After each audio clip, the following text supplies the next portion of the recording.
বছরের প্রথমে আমি যেভাবে পড়ি। এই নে ধর, এগুলো তোর নতুন ক্লাসের বই। কাল থেকে আমি মন দিয়ে পড়াশোনা করব। বাবা, ভূতের মুখে রাম নাম। মা, ঠিক আছে ঠিক আছে, শুয়ে পড়, কাল সকালে ডেকে দেব। কিরে উঠে, আজ কোন দিকে সূর্য উঠলো? বছরের শেষে আমি যেভাবে পড়ি। ধুর, ভালো লাগছে না, একটু ফোন দেখি। এই গান শুনতে শুনতে না ঘুম পেয়ে যায়, একটু ঘুমিয়েই নি।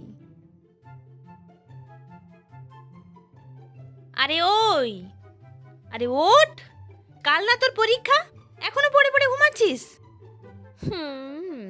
আরে মা, কাল পরীক্ষা, এখন অনেক সময় বাকি। তুমি যাও, আমি ঠিক পড়ে নেব। তুই তোর যা ইচ্ছে কর।